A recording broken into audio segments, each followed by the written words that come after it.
It's lunchtime and the Brooklyn Cafe is open for business. Live from the Amp Media Studios, Dawn and Freddie S. and their team are ready to serve up a huge portion of fun for lunch with friends and neighbors. So let's break open that lunch pail and unwrap that sandwich you brought and take a front row seat in the Brooklyn Cafe and get ready to enjoy some humor and hot topics. It's time to get a healthy serving of hope and happiness to help your day go by with a smile. Your hosts, Dawn and Freddie S., are ready to talk about food, health, dating, or just plain dream making. If you have a story to share, movie review, restaurant critique, or just a coincidental thing that happened to you, call in toll free 888-994-4995, Studio A right now. Sit back and enjoy your lunch break at the Brooklyn Cafe. Here are your hosts, Dawn and Freddie S. Welcome to the end of the week. Ooh, I thought it was Monday. You went from Monday to Friday pretty quickly. I'm getting there, but I don't want people to say it's Monday. Okay. Without knowing what we're doing. We're rebooting the system. Yes. So we are celebrating. Today is Monday, for me anyway. And we're going to start the week and end it on Wednesday. For you, it's Monday. For me, I'm looking forward to maybe sleeping past 6 tomorrow. I'm going to be on the road at 5 in the morning. So Not me. Not me. I'm going to be on the road on the way to Tampa. Nice.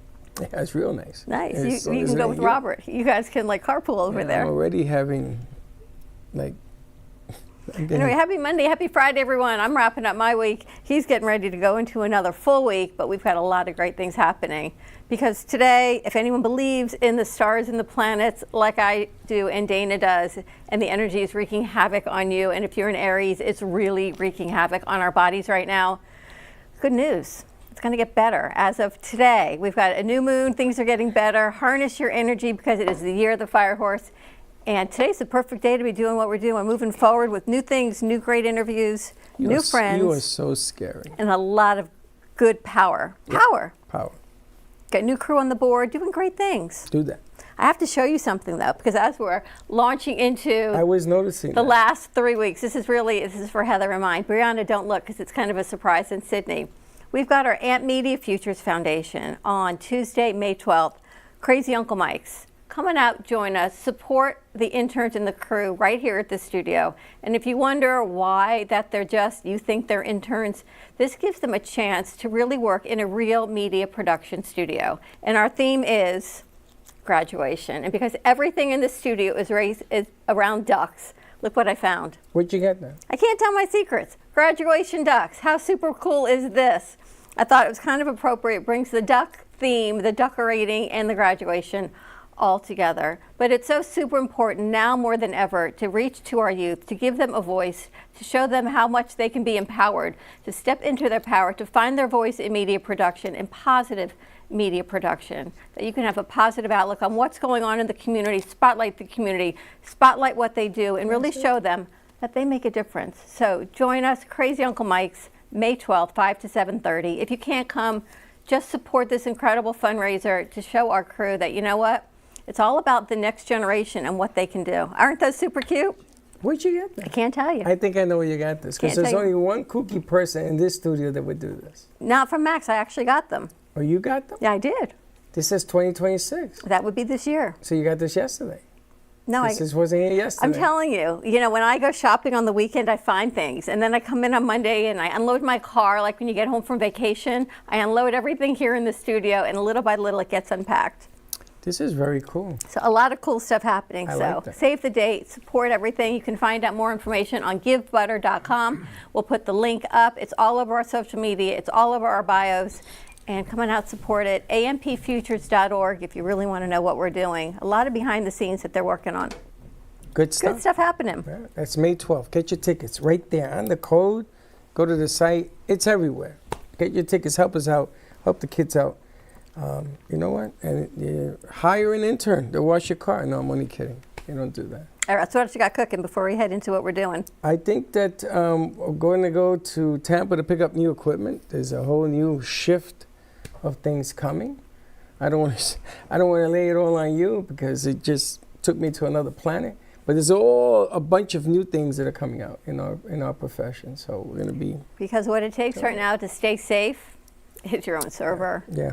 To keep the hackers out. Yep. But just stay positive. Comedy, music, the arts, That's what we get to do. And today we get to spotlight with some new friends joining us. Absolutely. We got the Eli section, the Book of Eli. So we've got Eli Marcus joining us. He is the host, the creator of the Motivation Podcast. The Motivation Channel? The Motivation Show. The Motivation Show with Eli Marcus, and he today brings Yaacov Heller. Now, anyone who is in this community and knows the arts and sculpture and painting, everyone knows that Yaacov is definitely a pillar within our community. What an honor to have him with us. And we've got Joe Posa joining us, so tune in for that one a little bit because he's got a special show tomorrow at the studio in Meisner Park. I've never been.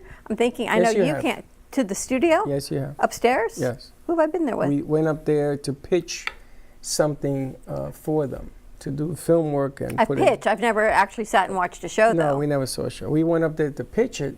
This is when we knew the people from the magazine, and we ended up on the outside doing the concert. Yes. Remember? Yes. Right before COVID? Yes. It's been a while. Yes, I do. Okay. All right, so let's check in with Eli. Eli was here last week with Frank Ruffolo, and Frank is always our guru and host of Center Stage with Michelle and Alicia. And you had a nice long chat with him in the back and talking about some things. He's old school. He has a big history. Oh, he'll fill us in. All right. Well, welcome, Eli. Old school, not old. Old school. You know, Old school. Freddie's a big promoter, believer in old school ways. And sometimes when there's a rift between him and the young school ways of the crew, he's win. like, they win, but not without a little pushback from you. Sometimes, you know what? The old school ways work, though. They do, if you stick with them. And if you do conjunction with the new school ways, you got new ways of growth. And he does things the old way. Well, So you're old school, but you've also tipped your toe in, deep dive into the world of podcasting. Yeah, a little old, a little new, you know. I mean, there's some things that, you know, from the 1950s that still work, you know. We can't just, like, throw everything out, right? You know, the old cars, I think they're better than the new cars. You know, you get into an accident today, and it's like, you know, you're crumbled, right? In the old days, those things were made like tanks. True. Now, we have a recorder here that was in a radio station that was gifted to us. And the guy says to me, I think you're going to love this. And I had to look into the archives to see how it was used. And it sits in the lobby. And a lot of people don't know what that is, a reel-to-reel. A lot of people have forgotten reel-to-reels. They've never seen it. Yeah. So some of the things, tell us a little bit about what you've done up in New York. Well, you know, I worked on over 300 Broadway shows, over 300 off-Broadway shows in the marketing and filled a lot of seats. You know, worked with every tourist attraction, retailers, anything in the fabric of hospitality in New York City. I worked with over 400 New York City hotels, and I had a blast over the years. You know, you can imagine just my average week was 3 Broadway shows, right? I got Cats, Phantom, and, you know, Sunset Boulevard all lined up in the same week. What a life. What a way to make a living, yeah. Absolutely. And now what do you do? I mean, everyone knows you in New York on the Broadway scene in the arts. Now you're down in Florida. Yeah, I'm still trying to figure out what the heck I'm doing, you know? It's like sometimes I don't even understand myself. You know, I got the PR, I got marketing, I got sales. I kind of combined the whole thing. I'm kind of a one of a kind in that respect. You know, it's like you never know what to expect out of me. At the end of the day, I'm just going to make sure that whatever somebody needs, I fulfill. So it's that simple. How did you meet Frank? Well, Frank actually posted in my Facebook group, right? So I have several Facebook groups. He posted in Boca Raton Happenings. So I sent him a little note, and I said, Frank, you know, you're welcome to keep posting in here, but is there anything we can do in collaboration? He says, you know, I got this show that I do, you know, and I got these cats by the name of Freddie and Dawn, you know, and the great studio. Why don't you come over if you want to? And I said, all right, let me give it a shot. And I walk in the studio like, what are all these paintings on the wall and all these lights? And it's a pretty cool, like right in my backyard. I never knew it was here. So cool. Best hidden secret in Boca Raton. That's what they tell me. So now you're doing the Motivation Show podcast. You've got some great names, great people that you're working with. My last one was my favorite of all. With And I Darryl did Strawberry? Over 100. Darryl Strawberry, New York Mets. Yeah. Talk about turning your life around. I mean, here's a guy who was a addicted drug addict. He had alcoholism. He was in jail for 9 months, didn't pay his taxes. I mean, he had cancer. He had a heart attack. And now he goes around 270 days a year preaching the gospel, trying to make other people's lives better. And the day after I did his interview, on the front page of the New York Post, is him saving one of his former teammates, Lenny Dykstra, who has even worse problems than Darryl had. And so, you know, the man's a great, great man. He's talk about redemption, you know, because everybody remembers him from the old days, you know, they do all the snorting, jokes. Cocaine jokes. Yeah. But the guy is really out there. I mean, he's going to save millions of lives. Got to give him so much credit.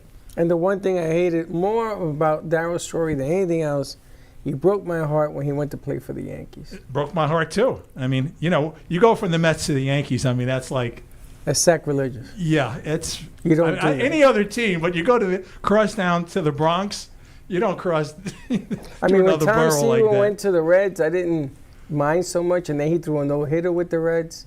That didn't hurt as much as seeing Strawberry in the Yankees. Especially winning World Series with the Yankees. Wow. That's like, come on, please. That was unreal.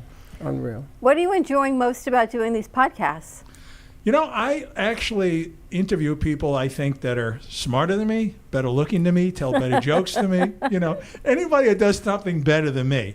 So literally I learn from every single person. And so I believe that you spend a half an hour, you learn one thought, something you can't buy in a Harvard education for 4 years. Just one thought changes your whole life. And every single person I've interviewed, I learned one thing from them.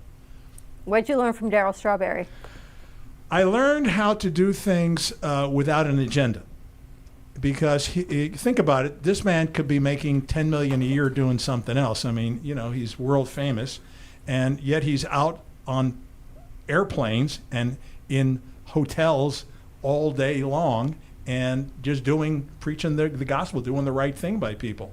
You know, he's not thinking about how much money I can make out of this. You know, how can I make myself even more famous? He's just attached to God, and what more meaning can you have in life? He's got meaning. So he's writing a new book called Another Life, and he talks about living a life of purpose. You know, you guys are living a life of purpose. How did he get there? What was his transition from where he was to where he is now? Was there one defining moment for him? Well, I think that if enough challenges happen to you where you're thrown in jail, you get a massive heart attack, you get 2 cancers, at some point you realize that maybe your mom is right. And he did this incredible video the other day on Instagram. You should go on there. And there's tears in his eyes.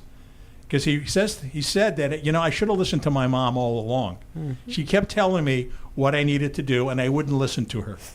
He didn't listen to anybody. And it's funny because Darryl Strawberry was drafted, played for the Mets, and he was going to be an icon. I mean, he's still a great player. He has the numbers. They just passed his home run mark with the Mets. But he was going to be, if he had stayed straight, him and Doc Gooden would have been the most He's supposed to be the next player. Ted Williams, the next Joe DiMaggio, right? The next Mickey Mantle, right? He has such a sweet stroke. He's, 6'4"? 6'6". 6'6". You just have to see the whole package. You have to know about what was expected of him. Maybe that was the pressure. Too much expectation. Well, it's New York City. You're under the hottest spotlight on the planet, sure. Right? You're in the New York Mets. You won a world championship, you know. And that team in '86, bunch of gangsters. They were a bunch of gangsters. And Lenny Dykstra, you love that team? About. Me? Love that team. That team would fight you anywhere. Yeah. They fought. Remember that big fight they had with Cincinnati, was it? They were and crazy. The whole team came on. They started beating up on the other. They would fight you physically to beat you. Yeah. They were colorful. Johnson. Yeah. Davy Johnson didn't say a word, man. May he rest in peace. But Davy Johnson didn't care, man. He says, you win at all costs. And that team, Ray Knight, Dykstra, Strawberry, that team would beat you physically, mentally, and in a gang fight. See how old school he is, Eli? Huh? He's so old school, too.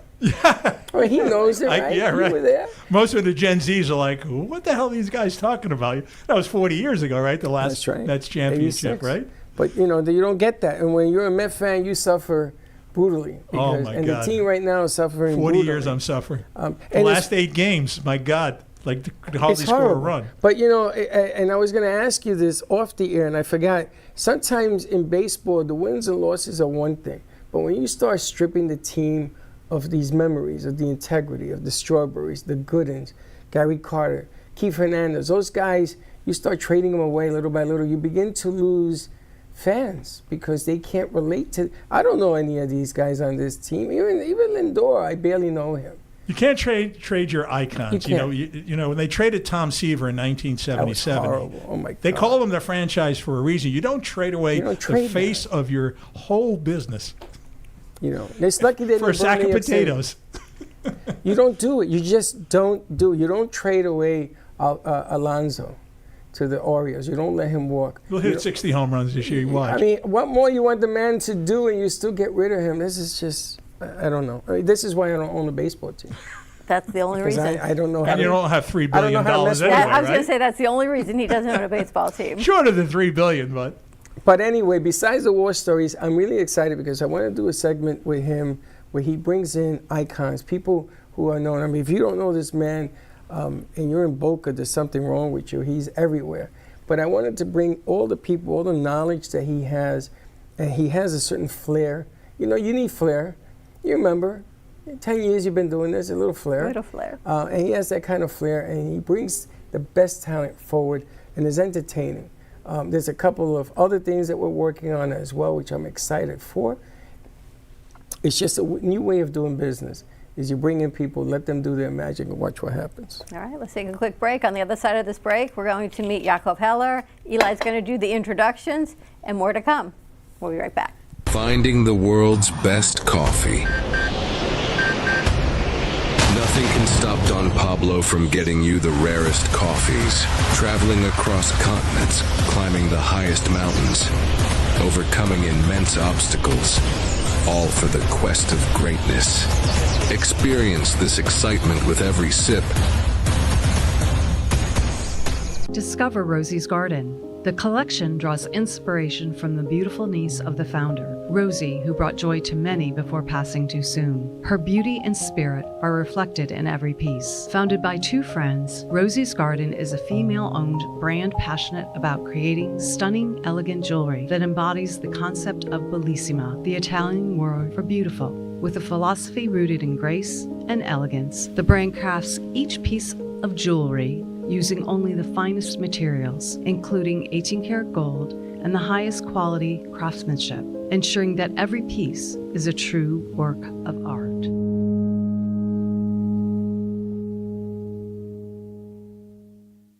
Looking for a night out that actually gives back? AMP Media Futures Foundation presents Caps Off for a Cause. Join us at Crazy Uncle Mike's. Enjoy drinks, light bites, live entertainment, and real connection. May 12th, 5 to 7:30 p.m. Tickets are just $36 donation. Spots are limited, so grab yours now. Sponsor opportunities are available. Looking for music that brings back the memories? True Oldies FLA is South Florida's premier destination for timeless hits from the 1960s, 70s, and 80s. Brought to you by M2 TV Network. Broadcasting across multiple FM and HD stations, including 95.3 FM in Delray Beach and Boca Raton, 95.9 FM in Palm Beach County, 96.9 FM in Broward County and North Miami-Dade, and 106.9 FM on the Treasure Coast. True Oldies, FLA. Feel good music that spans generations. You're listening to the Midday Brooklyn Cafe Show with Dawn and Freddie S. Every weekday from 12 to 2, tune in for the ultimate midday escape. The perfect blend of entertainment, culture, and community, all served up with a side of Brooklyn flair. It's the South Florida show that everyone's talking about. You've been watching the Brooklyn Cafe Show. Join us each day and after hours as we talk about the hot topics to open the conversations and share a few laughs. Now, back to Dawn and Freddie S.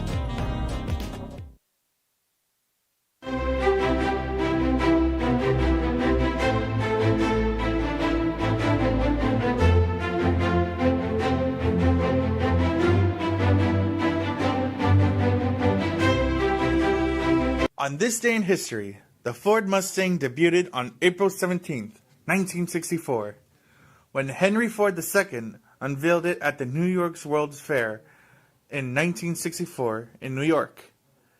It was released in dealerships the same day, with nearly 22,000 cars sold immediately due to overwhelming demand. In April 1945, as Allied forces closed in during the final days of World War II, Benito Mussolini fled from Salo, home of his German-backed Italian Social Republic, towards Milan in a desperate attempt to escape advancing enemies and regain control. On April 17, 1947, Jackie Robinson recorded his first major league hit with a blunt while playing for the Brooklyn Dodgers. The moment marked an early milestone in his historic rookie season as he broke baseball's color barrier and reshaped the sport. On April 17, 1958, the Expo 58 opened in Belgium, showcasing innovations in science and culture during the post-war era.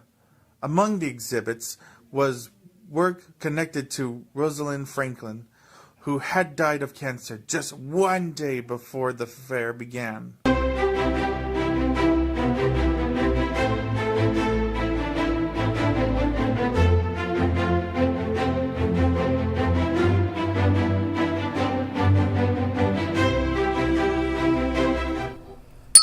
All right, we're back. As Max says, the audible laugh. Yes, Max, decorating. Kind of cool. Yeah. As you can see all the ducks that are up on that table. If you're in studio, or we'll take a picture, we'll show you all the ducks that she's brought in. All right, Eli, you ready to do the introductions for Yaacov Heller? I was ready yesterday. Good job. Go ahead. So, here's a man that I started out as a fan of, right? I go to Royal Palm Place and I see these two statues out there. See Adam and Eve with the serpent out there. Then I see this Fiddler on the Roof sculpture. Then I see this gallery right next to it, and I go in there and I'm chatting with him. He's actually painting at the moment. I mean, he's like a cross between Picasso and Michelangelo. He does paintings and he does sculptures. And the sculptures that he did at Royal Palm Place are just absolutely mind-boggling. And I love the benches that are there. If you ever go in there, you'll see these white benches with all these incredible quotes. So I just started off as a fan, and then years later, now we're kind of working together, hoping to do PR and marketing. We're working on something right now, which is going to be one of the most viewed things in all of Florida, if not the United States. Okay. And we're working on a statue of Connie Francis, the iconic singer.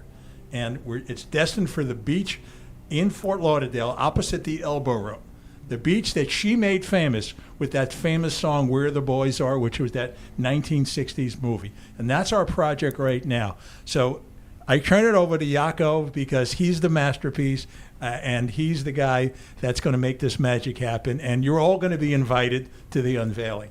When do you think it is? Well, we're hoping it's going to happen sometime by the end of this year, because there's a city commission in Fort Lauderdale that has to make a few decisions before this all happens. But he's in the process of making this statue, and it's absolutely incredible. Amazing. Well, Yaacov, welcome to the studio. Thank you, Dawn. What Nice a to treat meet you. to have you right down the street. It's incredible. The first piece I ever got from Yaacov, we were new members of Temple Bethel. And the kids were really little, and they had their first Temple Bethel bash. It was way before they had the bashes like they have now. It was actually at the synagogue in the party room, and they had like silent auction and a raffle. And I won one of a big mezuzah, like we have a little one here, a big mezuzah on a beautiful, it's nailed in, and it's beautiful screwed, and it's beautiful plaque. And everyone's like, oh my gosh, how did you get that Yaacov Heller? I'm like, it was totally by the grace of God and good luck. And it always sat on my mantelpiece on the fireplace. And it's like, wow, it's like a piece of history, a piece of artwork that I could never have afforded back then. And now to see so much and the philanthropy that he and his wife have in this community, everyone wants to own a Yaacov Heller piece and what you have. So Thank you. thank you. Tell me the journey, how did it all begin? Well, it began in my father's hardware store in Cleveland, Ohio, in the back room where I used to hang out on Saturdays. My father would take me to work, and I had all the tools of the hardware store to work with, everything, paints and brushes and pliers and drills, and I would cut glass and cut pipe and thread pipe. And I learned, I was an artist from the time I was 5 years old. I came home from from school with an elephant that I had made in clay. That the art teacher had a kiln and fired it, and we hand painted it. And when I took it home, my parents didn't believe that I had made it, so they told me to take it back from whoever's house I took it from or whatever. And I had to make another one in front of them in clay just to show that I did it. And you were 5? I was 5 years old at the time, kindergarten. That's amazing. But my mother got letters from both my Sunday school teacher and my public school teacher at the same time saying, what are you going to do about this boy's art talent?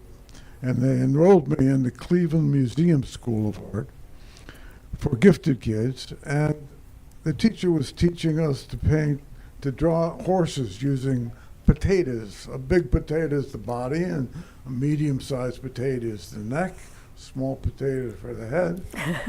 And that was, I was a little bit more advanced than that, and it was boring to me, so I started doing a portrait of the teacher. Well, they told me that they can't teach me anything, and they let me go from that school. But that was the beginning. That's the first thing that I remember is that incident.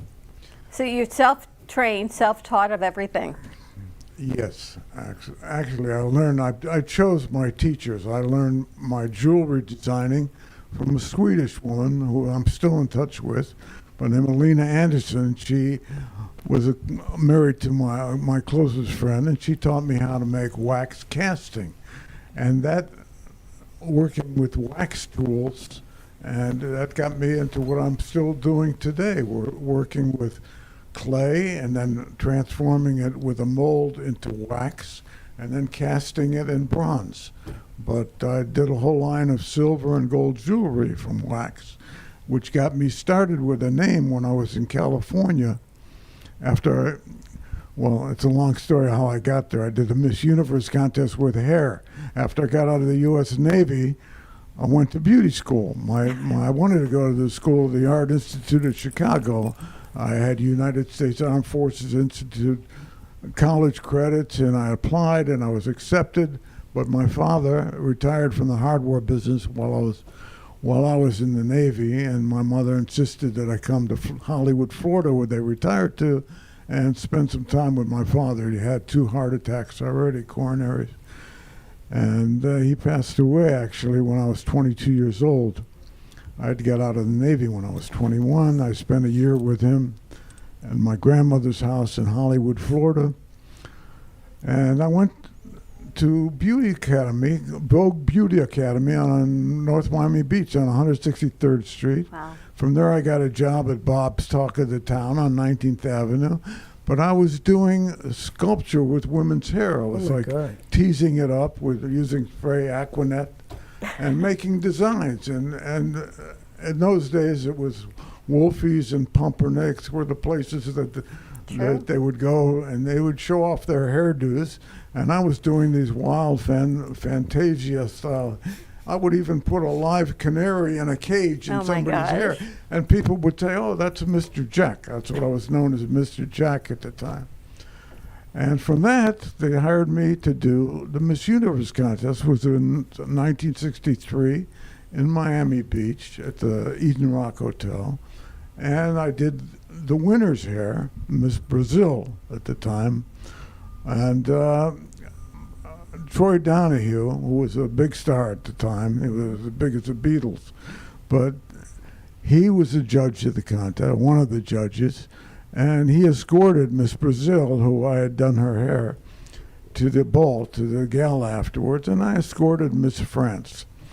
And they were speaking Portuguese and French, and Troy and I were the only ones speaking together English, and we got friendly, and he started to tell me about his friend Jean Yaacov, who was the hairstylist that was portrayed by Warren Beatty in the movie Shampoo. Mm-hmm. Oh. And he told me that Jean had a private club above his salon on Rodeo Drive, and he would like me to meet him. And if I come to California, he'll hook me up with Jean Yaacov.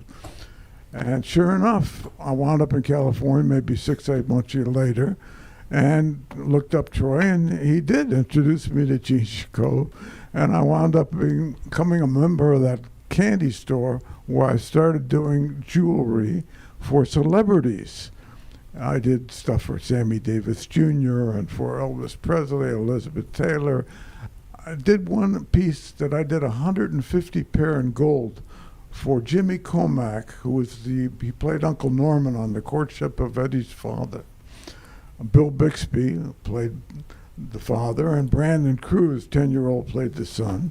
And the logo was them walking down the beach together, holding hands, and that clasped hands.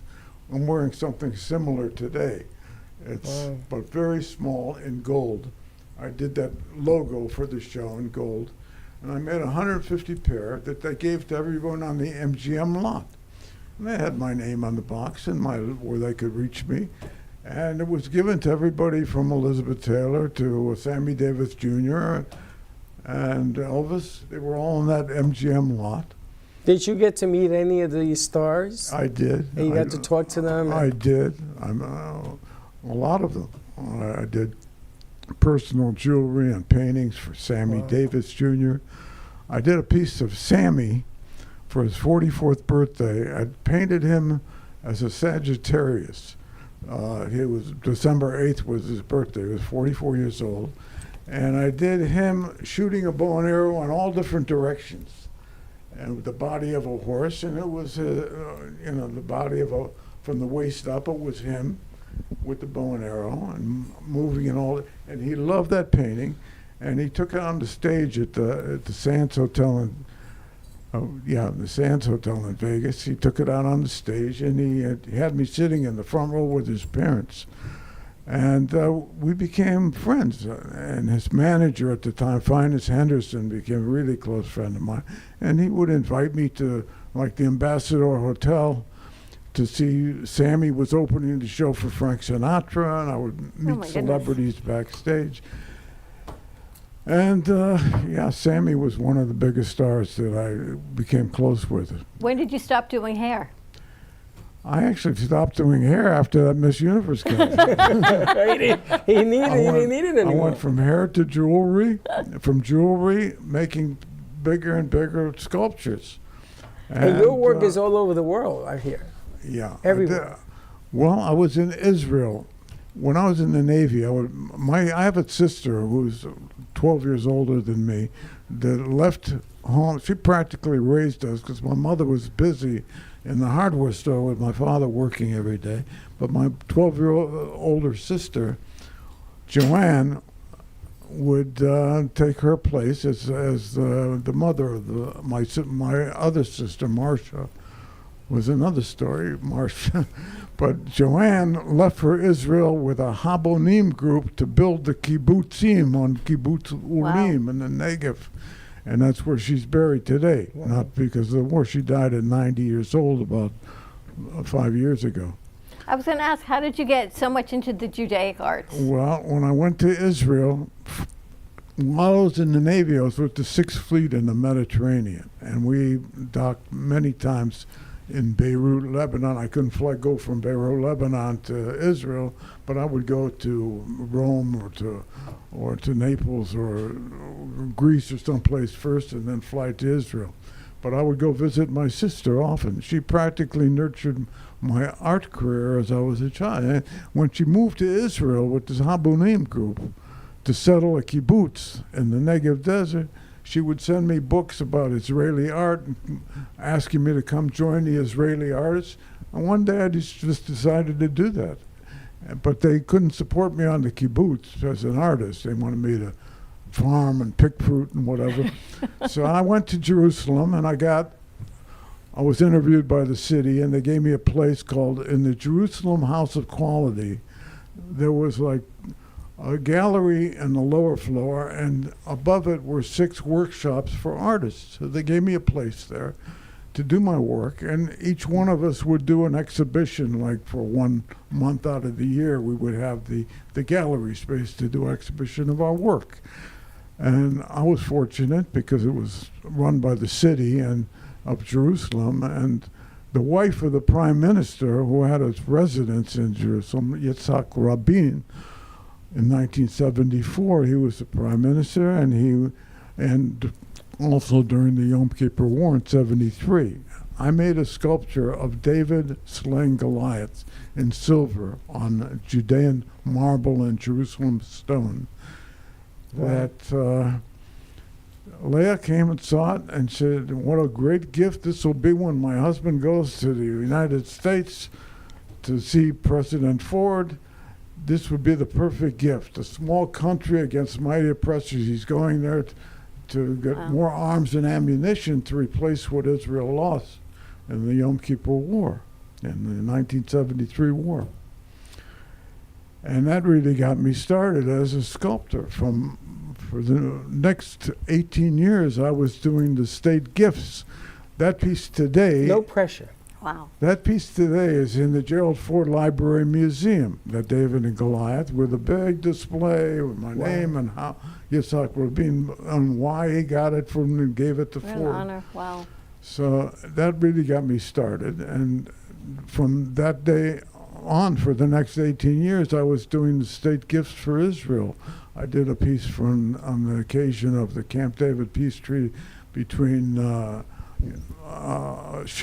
was Menachem Begin who presented it to Anwar Sadat, the last gift that Anwar Sadat got before he was assassinated in Egypt by the Muslim Brotherhood. And look who he associates with. His whole life with celebrities, and he's here with us. Go well, figure. you're celebrities in Boca. Freddie and Dawn. You should rename the show Freddie and Dawn. I mean, His come son on. says we're pseudo-celebrities. We're celebrities in our own mind. But this, what a magical ride you've had. And we're only up to 1974. Oh my God. I mean, I'm sitting here in awe. The names and the people that you've met and how they've used It's your history. And then you taught yourself. They don't even do scripture. What is it? Handwriting. Cursive. They don't even do that anymore. They don't teach that anymore. But you actually taught yourself how to do all these great things, and then you've elaborated it. And you don't get away with this unless you have the personality. Because you could be the greatest artist in the world and can't talk to people, can't relate to people, and you're going to end up with a garage full of great stuff. You know what? He's still in his studio at Royal Palm Place. You can go by there and see his works and see him working. I'm actually in Deerfield Beach now. My studio is in Deerfield Beach. That's why I'm working on the sculpture of Connie Francis. Where in Deerfield are you? It's just north of Hillsborough and 1 block east of Military. North of Hillsborough, 1 block east of 3 Military. blocks west of I-95. Northwest 3rd Street. Okay. Is it a strip? Is it a studio? I've got a showroom, and it's a strip, strip shopping center. And I've got my studio 3 doors away that I can make appointments to go show my showroom. I live right there, so I have to find it. Okay, I've got. We got to send a crew. East of Military, north of Hillsborough. By appointment only, but you guys can come in anytime you want. Just we'll let me know. We'll talk to your agent and get an 7 appointment. days I like a week. to send a crew in there and take pictures. I mean, the history is amazing. Well, you should take it of the Connie Francis sculpture. I'm telling you, you should send a crew in for that. It's absolutely amazing. He won an award a few years ago, the most prestigious award in all of Boca. And you know who was presented to him? Who did the presentation? Connie Francis. My mom tells me she went to high school with Connie Francis. I guess it's possible. Your mom went to high school with everybody. My mom's got a story for everything, right? Yeah, your mom went to high school with me, she said. My mom actually took care of you in the hospital when you were born, and she went to high school with Connie Francis. Her mother was in the hospital room, or the hospital, when I was born. The same year, same time when I was born, her mother was there. A pediatric nurse, right? Yeah, and she was my nurse when I was a baby, which is really scary if you think about it. I know. But this is amazing. I love to go down there just to see him work. Artists are known for what they're doing now. And what I'm doing now, I think it might be my last big one that I do. But Connie was a very close friend of mine and my wife.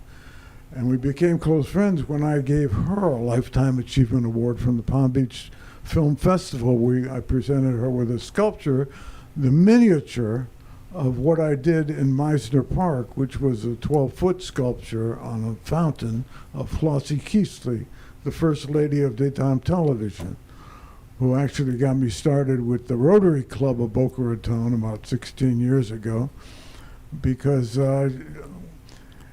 we meet at Crazy Uncle Mike's actually every Wednesday. Of course. Yeah. Crazy Mike is in everything. You mentioned that before about what your event on May 12th. Yeah. We're there every Wednesday at lunch. And I took Eli. He lives right around the corner from there. Amazing. All right. Uncle Mike's. We're going to take a quick break. When we come back, more with Yaacov Heller, more with Eli, and we have to meet Joe Posa. Oh, yeah. Wait till you see this piece. Joan Rivers at her finest. More to come. We'll be right back. Our preschool team provides personalized education and therapy services that are specifically designed to meet the unique needs of our children. These students are overcoming medical conditions that have been affecting their physical abilities since birth.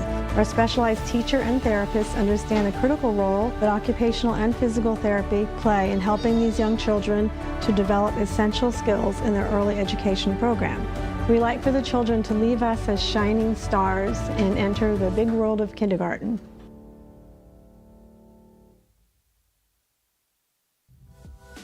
Welcome to La Mesa Cafe Bistro, where every cup has a story. From freshly brewed coffee to comforting, flavorful dishes, it's the perfect place to slow down and savor the moment. Open 8 a.m. to 4 p.m. from Tuesday to Saturday, and 9 a.m. to 2 p.m. on Sunday and Monday.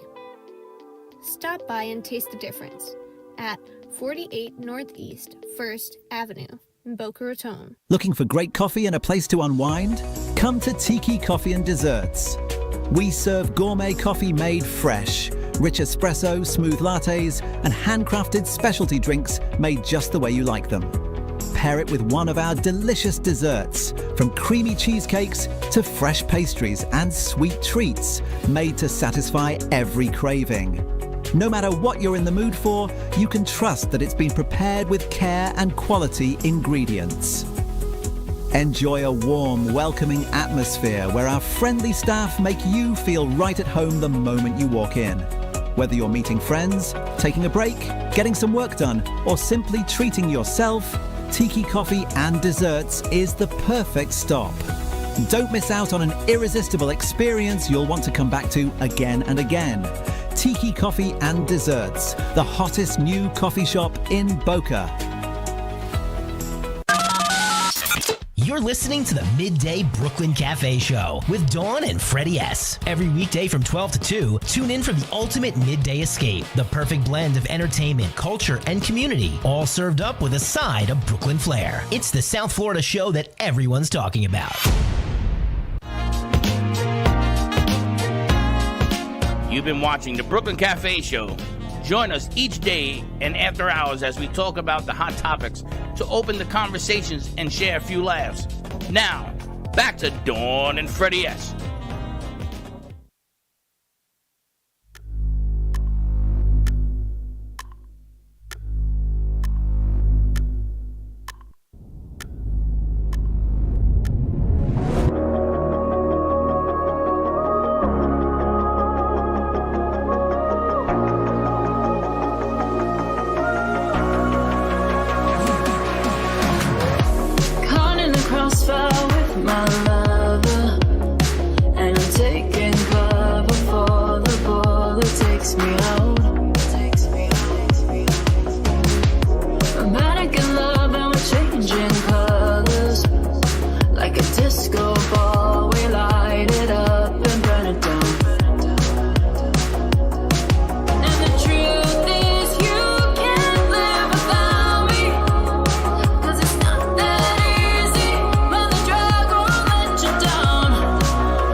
one and only Joe Posa as Joan Rivers. Welcome to the show. First of all, Anna, my darling. Mwah. You're so thin. Have a cracker.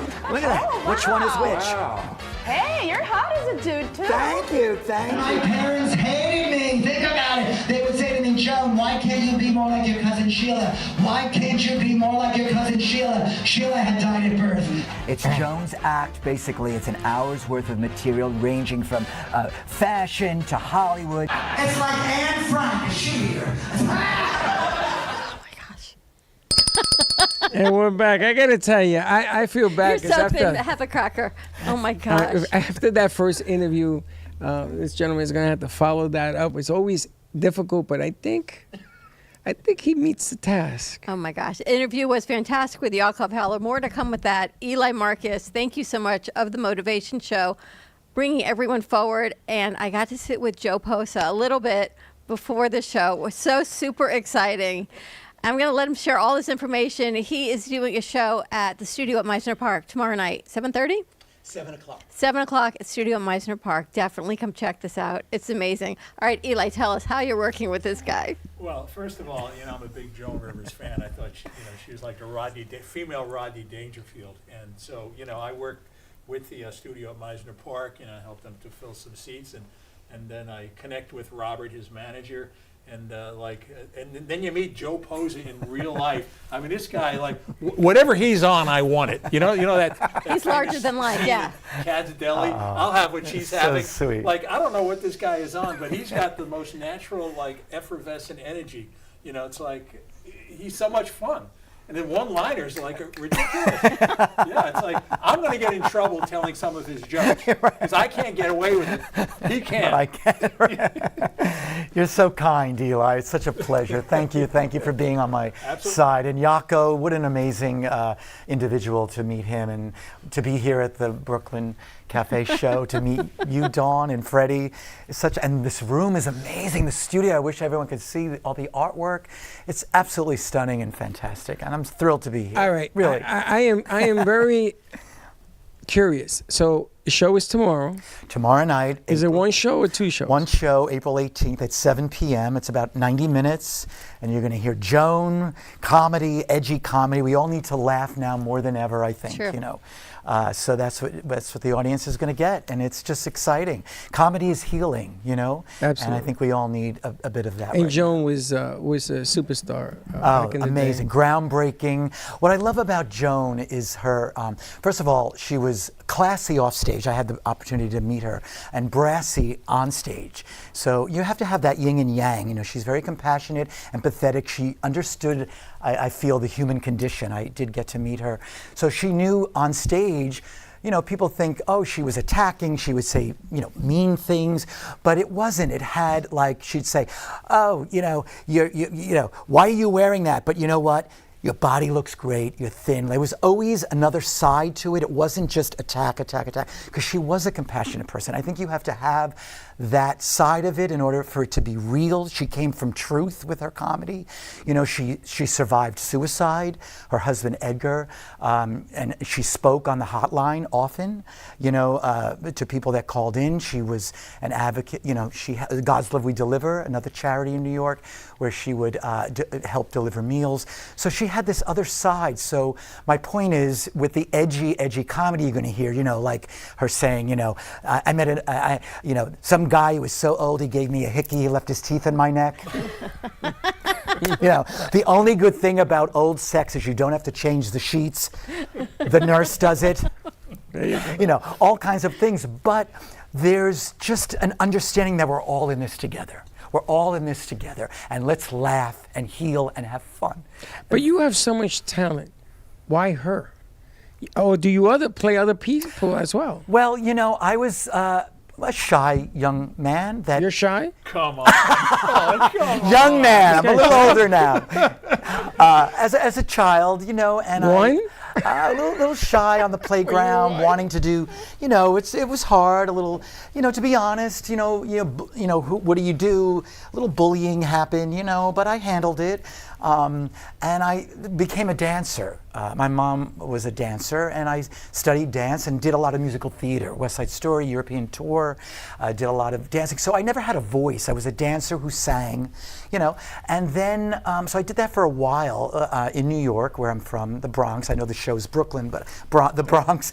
And then I worked all over Manhattan as a dancer. Where did you hang out in the Bronx? I didn't really hang out there. Then I moved into Manhattan when I was like 18. He's trying to figure out if he was the one that picked on. I may know this guy. I was a bully. He was busting your chops. Yeah, I was a bully, right? No, you're very nice. So I don't think so. But and then I was a dancer, and then at the Blue Angel Supper Club in New York on 44th Street, they were having auditions for an evening at La Cage, which played in Las Vegas, in LA, and I went because I always had a talent for lip syncing, especially women. Barbra Streisand, you know, very. You know, Liza Minnelli being a dancer. Then I did Michael Jackson. You know, I did all those characters. Did you do the moves? Being a dancer, Michael Jackson moves? You know, pay me, I'll do it for you later. But I always had, you know, being a dancer, I approached these characters very physically. So they were in my body. I understood. So I auditioned, and they hired me. I didn't know how to do the makeup, and they said, we're going to work with you. Okay. They hired 7 actors to do 2 characters each. So it was 14 characters in the show, and they hired me to do Barbra Streisand and Liza Minnelli. Wow. New York icons, and they gave me, I'll never forget, Manny DeJournette, who was the director, choreographer, said, you have a talent, we want to work with you. And it changed my life from dancer to, you know, drag artist, drag performer, whatever. And we ran that show in New York on 44th Street. And from there, so I still wasn't doing comedy or really speaking. It was lip sync. And to me, lip sync is an art form because every breath, you know, you've got to understand it. You've got to let it go through your body. So there's an art form there, but I never did comedy and understood it. I never was a fan of stand-up necessarily because a lot of it's knock-knock jokes, or it's very, like, you see my energy. It's very like, well, today I woke up and, you know, this, yeah, well, like, I like energy, and that's why Joan just joke after joke after joke after joke. She just didn't stop. She was the lion tamer on that stage, and she just wanted to keep you going. It was a fight, and she was going to win.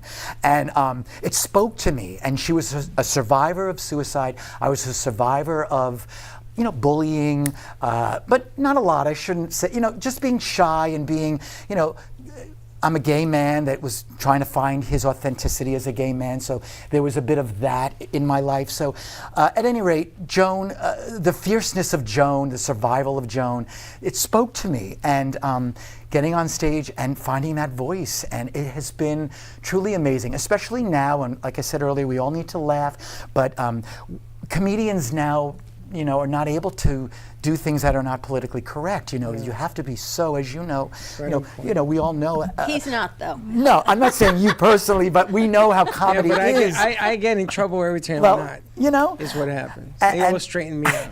And with Joan, it's such a license, you know, to kill, if you will. It's a license to. They expect me to. Yes. They expect me to do those things, and people, I want to hear it. They just don't know if they should laugh or where, but they want to hear it. But again, there's compassion behind it. It's like, it's human. She could say these things, but we laugh and like.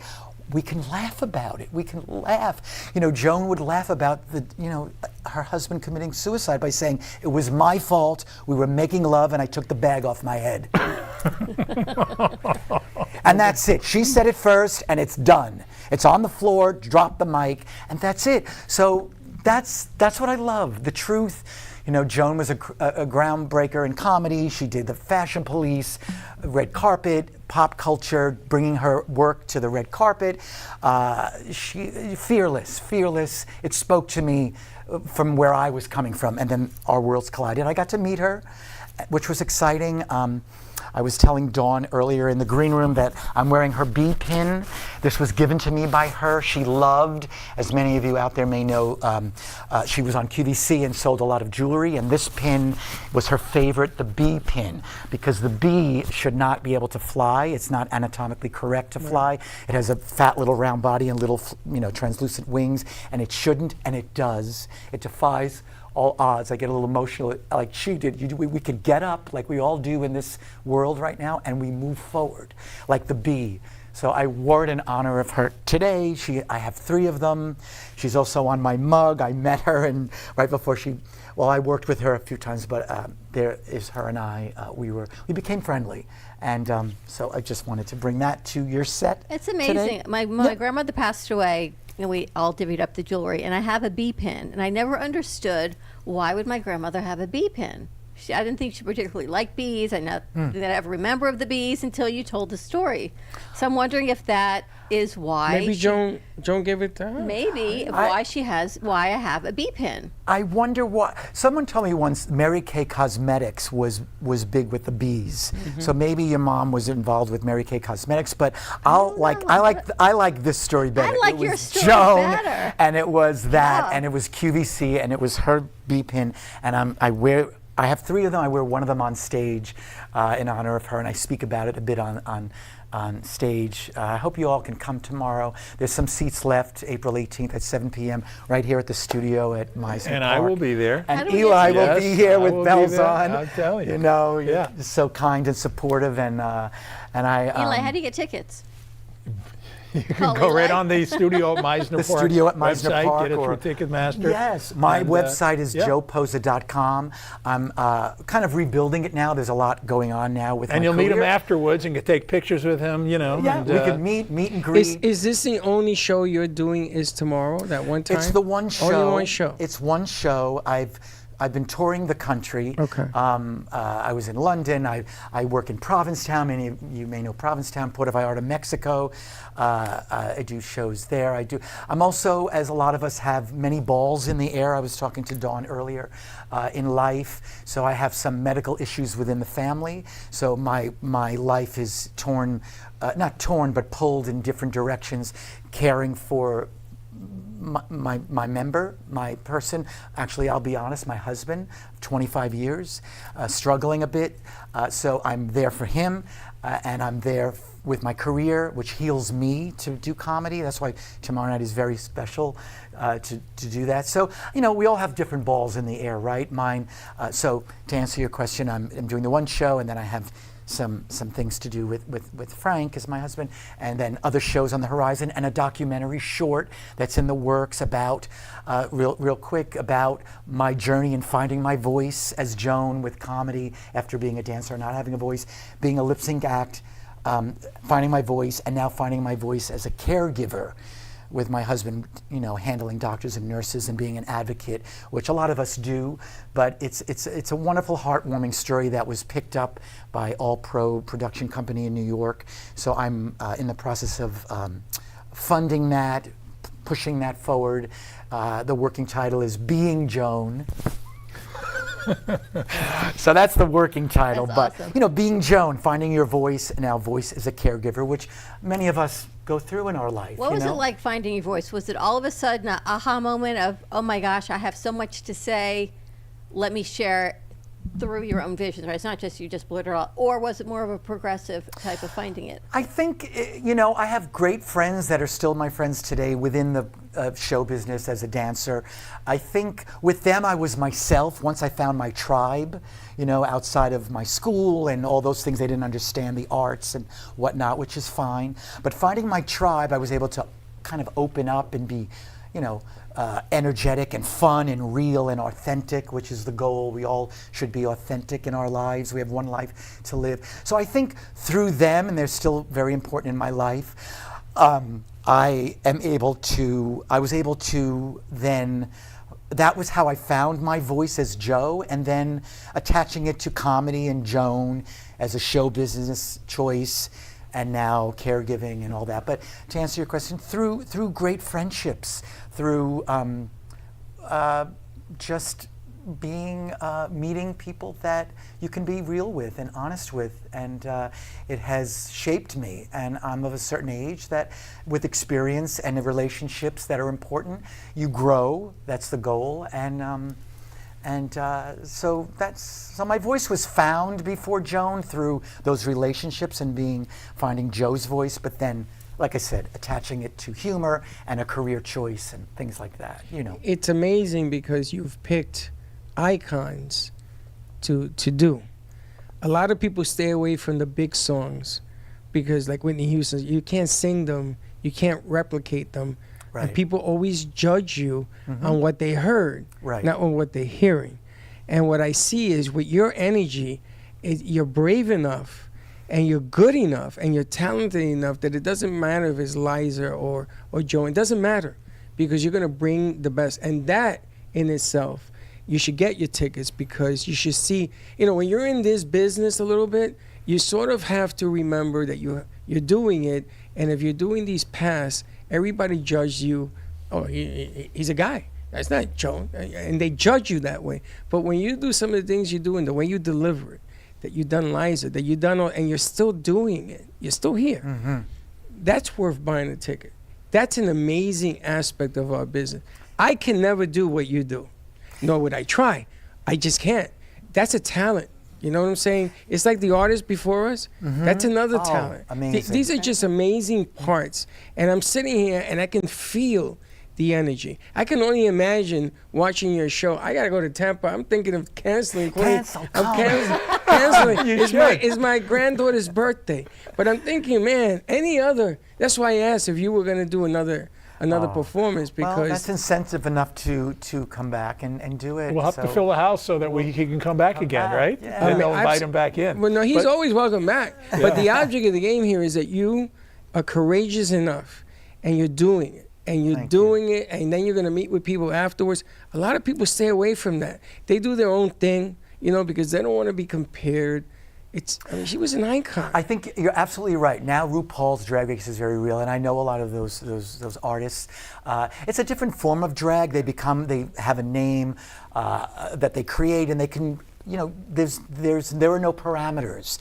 With Joan, you have to prove you look like her, you sound like her, you have her energy. So it is brave to step into someone, like you just said, their shoes, because you'll be, judged by it, which is natural, which is true. So there are different forms of drag. I've been told by many people that what I do is not drag. It's performance drag, it's acting. It's like the great Jim Bailey, who I got to work with, was a drag performer with Barbara and Judy and sang live and was amazing. And that was a different form of drag. It was embodying, like you said, the energy of whomever those, as far as those drag performers are.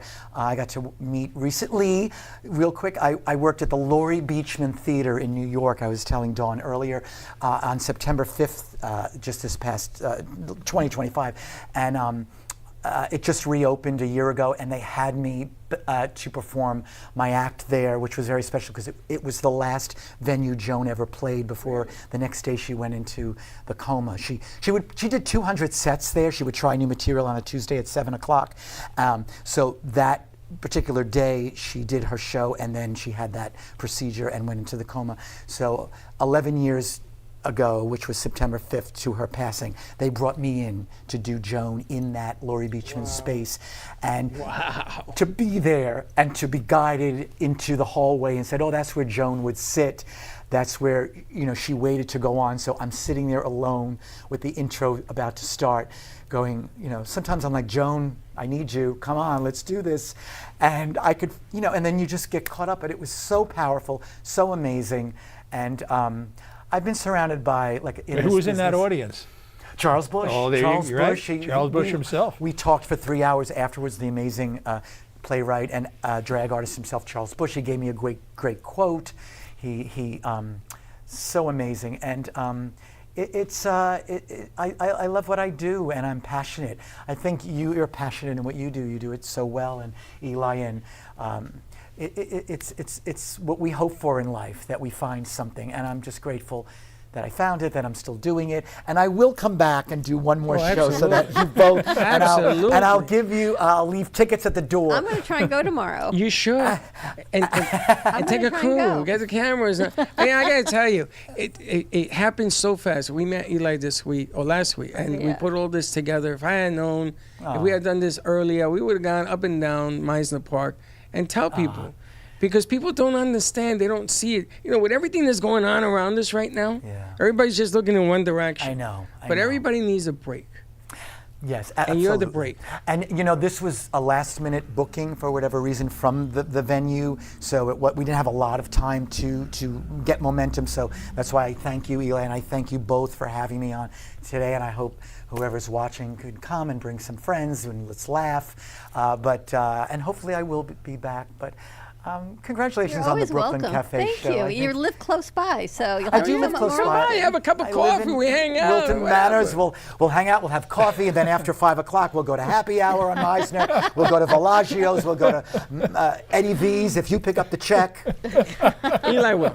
Absolutely. Or Don't you like his energy? His energy really, is unbelievable. He's like a spark plug, man. Yeah. Right? Unbelievable. Right? He's always like this. Oh, yeah, there you go. He's just got great energy. You just feel good around his presence. You can't say that about everybody, but it's true. You know, the guy is just the real deal. You know, a lot of performers, and I work with a lot of performers, when you meet them off stage, you kind of regret it. You wish you never, you know, that old saying, you know, don't meet your heroes. But when you see this guy off stage, I mean, like he's amazing. I will say thank you. I've learned to say thank you and just leave it at that, but I will add, it takes one to know one. Because I think it's true, it takes one to recognize that, to see the energy, to feel the energy. So I will say that humbly, but I will also say thank you.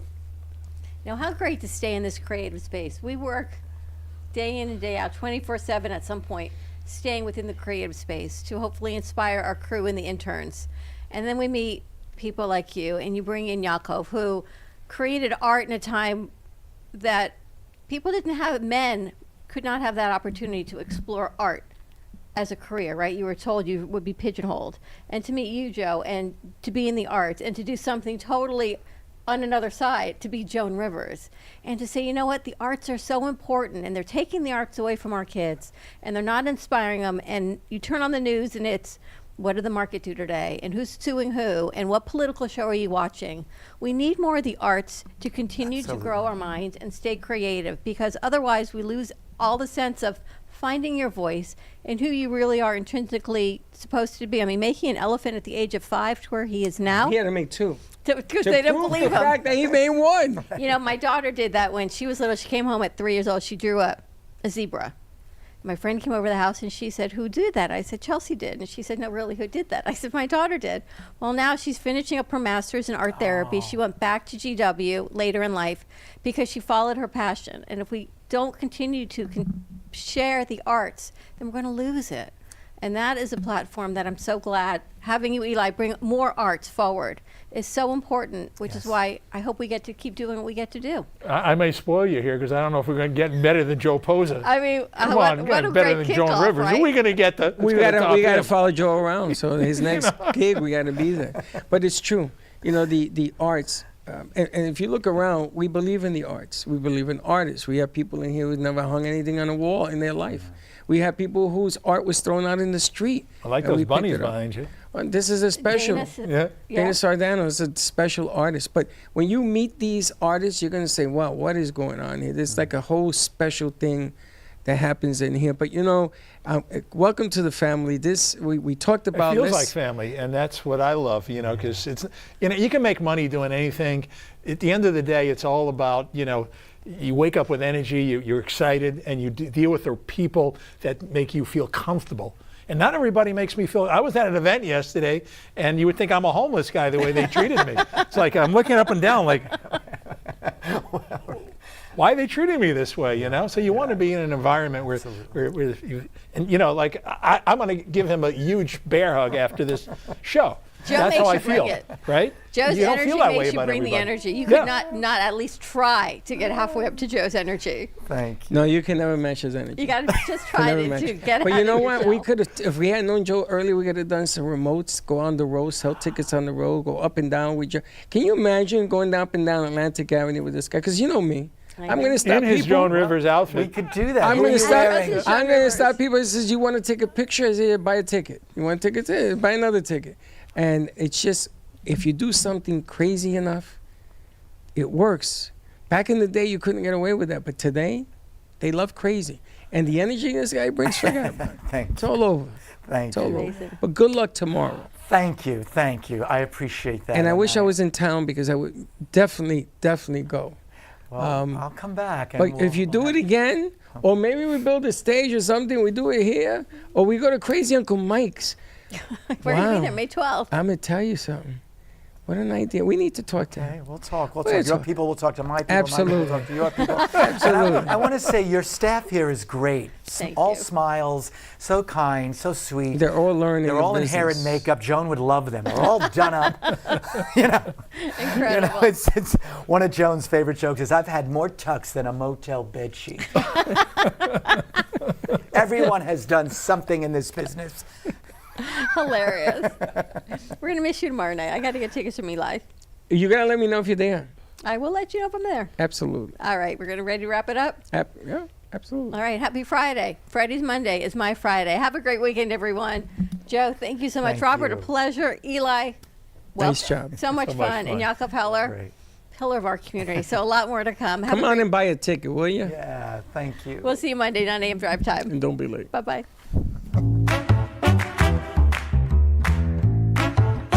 Well, that's about it for today. Even though the show's over, the Brooklyn Cafe is always open for business. You're invited to join the fun every day from 12 to 2. If you missed some of the laughs from today, Dawn and Freddie S. will bring you more good cheer next time.